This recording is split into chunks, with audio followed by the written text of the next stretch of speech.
So if you want to change the world, start off by making your bed. If you make your bed every morning, you will have accomplished the first task of the day. It will give you a small sense of pride, and it will encourage you to do another task, and another, and another. And by the end of the day, that one task completed will have turned into many tasks completed. Making your bed will also reinforce the fact that the little things in life matter. If you can't do the little things right, you'll never be able to do the big things right. And if by chance you have a miserable day, you will come home to a bed that is made, that you made. And a made bed gives you encouragement that tomorrow will be better. To pass SEAL training, there are a series of long swims that must be completed. One is the night swim. Before the swim, the instructors joyfully brief the students on all the species of sharks that inhabit the waters off San Clemente. They assure you, however, that no student has ever been eaten by a shark, at least not that they can remember. But you are also taught that if a shark begins to circle your position, stand your ground. Do not swim away. Do not act afraid.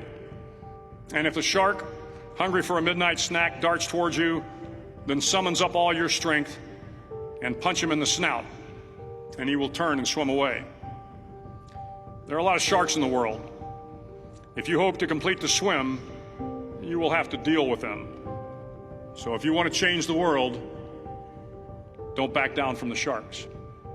Over a few weeks of difficult training, my SEAL class, which started with 150 men, was down to just 42.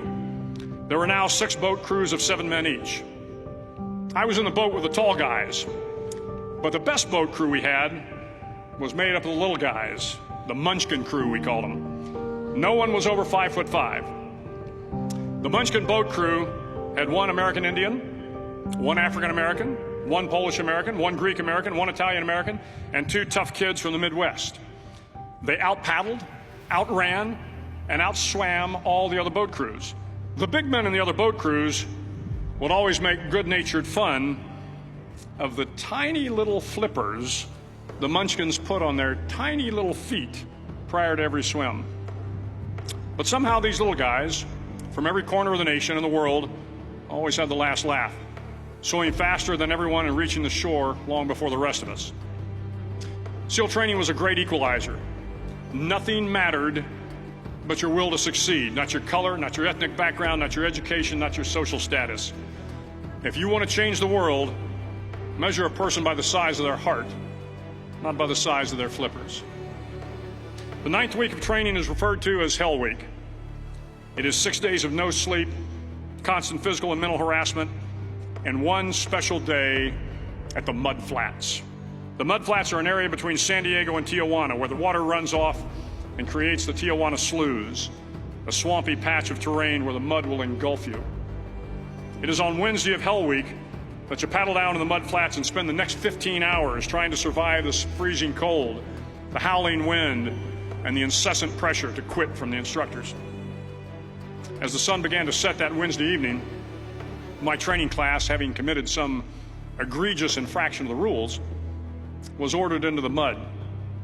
The mud consumed each man till there was nothing visible but our heads. The instructors told us we could leave the mud if only 5 men would quit. Only 5 men, just 5 men, and we could get out of the oppressive cold. Looking around the mud flat, it was apparent that some students were about to give up.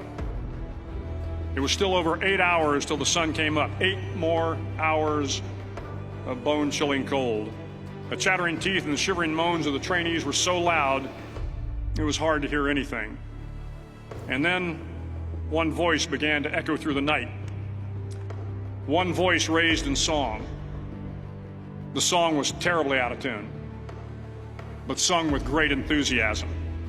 One voice became 2, and 2 became 3, and before long, everyone in the class was singing.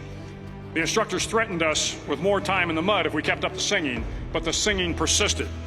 And somehow the mud seemed a little warmer, and the wind a little tamer, and the dawn not so far away. If I have learned anything in my time traveling the world, it is the power of hope. The power of one person, a Washington, a Lincoln, King, Mandela, and even a young girl from Pakistan, Malala. One person can change the world by giving people hope. So if you want to change the world, start each day with a task completed. Find someone to help you through life. Respect everyone. Know that life is not fair and that you will fail often. But if you take some risks, step up when the times are the toughest, face down the bullies, lift up the downtrodden, and never, ever give up. If you do these things, the next generation and the generations that follow will live in a world far better than the one we have today.